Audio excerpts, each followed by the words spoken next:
আসসালামু আলাইকুম, কেমন আছেন সবাই? দাইসেস কিচেন স্টুডিওর নতুন একটি ভ্লগে আপনাদের সকলকে স্বাগত। তো আজকে রবিবারে দুপুরের স্পেশাল মেনু হচ্ছে ধাবা স্টাইল চিকেন কারি। রেসিপিটি কিভাবে বানাতে হয় সেটাই আমি আপনাদের সঙ্গে শেয়ার করছি। তো চলুন বেশি দেরি না করে রান্নাটি শুরু করা যাক। তো প্রথমে 3টে বড় সাইজের পেঁয়াজ নিয়ে পেঁয়াজটাকে ভালো করে ছাড়িয়ে নিয়ে পাতলা পাতলা করে কুচিয়ে নিতে হবে।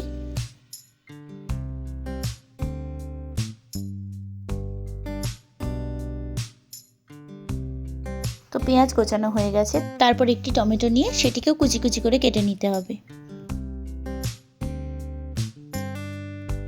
তারপর একটি লেবু কেটে নিতে হবে।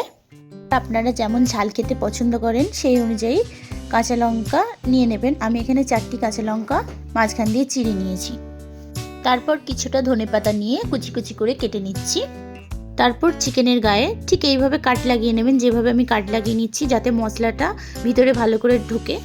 তারপর চিকেনটা ম্যারিনেশনের জন্য আমি প্রথমেই 2 টিস্পুন আদা রসুন বাটা ইউজ করব, 2 টিস্পুন টক দই, 1 টিস্পুন হলুদ গুঁড়ো, 1 টিস্পুন লঙ্কার গুঁড়ো, তারপর 2 টিস্পুন সরষের তেল দিতে হবে। তারপর লেবুর রস অ্যাড করতে হবে। তারপর সমস্ত মশলাগুলিকে মাংসের সাথে খুব ভালোভাবে মিশিয়ে নিতে হবে। মাখানো হয়ে গেলে চিড়ে রাখা কাঁচা লঙ্কাগুলি দিয়ে আধ ঘন্টা রেখে দিতে হবে রেস্টে। তারপর গ্যাসে কড়াই বসিয়ে কড়াইটি গরম হলে তাতে পরিমাণ মতো সরষের তেল দিয়ে নিতে হবে। তারপর তেলটি গরম হলে তাতে গোটা গরম মশলা ও তেজপাতা ফোড়নে দিতে হবে। তারপর কেটে রাখা পেঁয়াজ দিতে হবে। তারপর পেঁয়াজটি গোল্ডেন ব্রাউন করে ভেজে নিতে হবে। তারপর স্বাদ মতো লবণ অ্যাড করতে হবে। 2 টিস্পুন আদা রসুন বাটা অ্যাড করতে হবে। পেঁয়াজের সাথে আদা রসুনকে খুব ভালোভাবে কষিয়ে নিতে হবে। তারপর 1 টিস্পুন হলুদ গুঁড়ো, 1 টিস্পুন লঙ্কার গুঁড়ো, 1 টিস্পুন ধনে জিরে গুঁড়ো, 1/2 টিস্পুন মিট মশলা দিয়ে মশলাটি ভালোভাবে কষিয়ে নিতে হবে।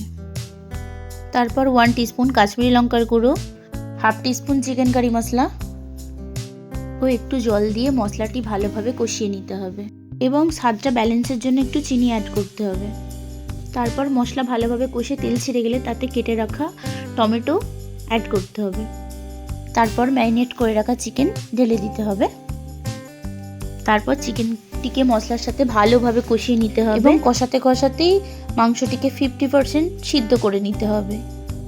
তারপর কষতে কষতে মাংস থেকে তেল ছেড়ে দিলে তাতে পরিমাণ মতো জল দিয়ে 10 মিনিটের জন্য ঢাকনা দিতে হবে মাংসটি ভালোভাবে সেদ্ধ হওয়ার জন্য। তারপর ঢাকা খুলে ধনেপাতা ছিটিয়ে ভালোভাবে নাড়াচাড়া করে নামিয়ে নিলে ready dhaba style chicken curry. তাহলে এখানেই শেষ করছি। সবাই ভালো থাকবেন, সুস্থ থাকবেন এবং ভিডিওটি ভালো লাগলে লাইক, কমেন্ট, শেয়ার, সাবস্ক্রাইব করে দেবেন।